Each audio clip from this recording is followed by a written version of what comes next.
everyone. I hope your week is going well, and I just wanted to say, I hope you're having more time to do the things that you love to do. I love road trips. I love to go meet new people, see new places, eat at different restaurants.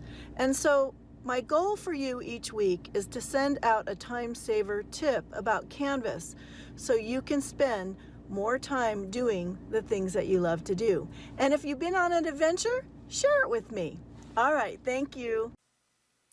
Hi everyone, Melissa Colon here, and I'm in the Canvas cohort training. Just as a quick reminder before we get started, I do provide online modules for Flex Credit. So if you're looking for some Flex Credit and you think that you would like to do some of these that are totally online, then let me know, because if you're not enrolled in this course, I will definitely enroll you.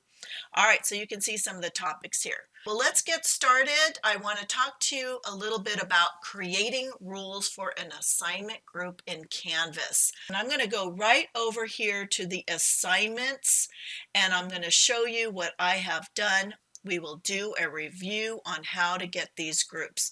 As you can see, I have two groups, one called assignments and one called quizzes. To make these groups, I also consider as categories. They will set themselves up in your grades as subtotal columns. If you wanted to create more of these subtotal columns, you're going to name them. For example, some of you might have labs. Some of you might have a category or group that you want to call homework. And see how they're listing below here? They are groups now. That's how you add groups. And these groups become, in your gradebook, and I'll show you very quickly, they become subtotal columns. Now that you have different groups set up and added assignments, we're going to start with putting weighted totals in. You're going to click on this icon with the ... You're going to select Assignment Groups Weight. A dialog box will pop up, and then you'll be able to check the checkbox. It'll drop down and give you an opportunity to weight the groups. Of course, you can have more than two. Now, if you are not going to weight the groups, you can turn this off and save. If you are going to weight your groups, click on Save. Now you'll see that each group, in this case assignments, has 70% weighted total. This quiz group has 30% weighted total. If you want to take those weighted totals off, go back to the ... click on Assignments Group Weight, and then turn off the checkbox toggle and save. Now I've turned it back on because I also want to show you how you can drop the lowest grade from an assignment group. Very important, because some of you like to do that for quizzes. You want to drop the lowest grade. In that case, we need to set up some rules. Now I'm going to go over to this quizzes group, and I'm going to click on this icon, and I'm going to select Edit.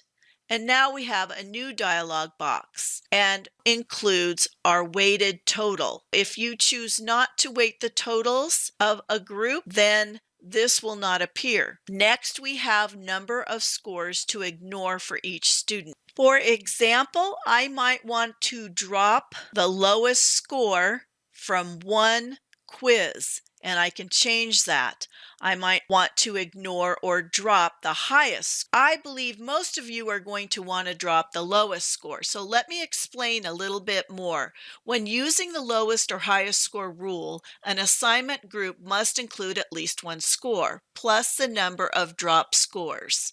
For example, if you have a rule for dropping 3 scores and 1 never drop assignments, you would need 5 student scores in the assignment group.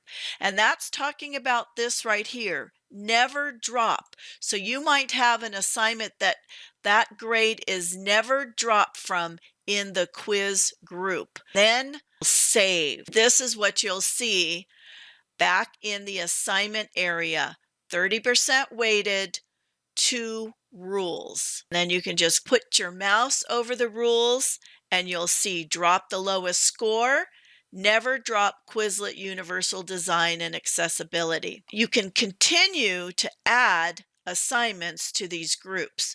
Your gradebook does not have to be fully functional or fully filled with grade columns. I believe, though, the best results will be if you do have all of those columns created ahead of time. Remember to publish these assignments, quizzes, etc., because if they're not published, they will not show up in the gradebook for your students. As a recap, let's take a look at what we have in the assignment area. We have a group called assignments, and we have a group called quizzes, and we have it weighted 70% of the total grade for the assignment area and 30% total for the quizzes area with 2 rules. Let's go over to the grade book and see what that looks like. And now our subtotal columns reflect the percentage that we set up for weighted groups. There's a lot more you can do with the gradebook, and I will continue to show you some time savers. If you do have a gradebook that's blank, the default will always be assignments. If you'd like to change that name, go over here to the drop down and edit that name. Enjoy using the gradebook. I always consider the gradebook as a powerful communication tool. Thanks, everyone.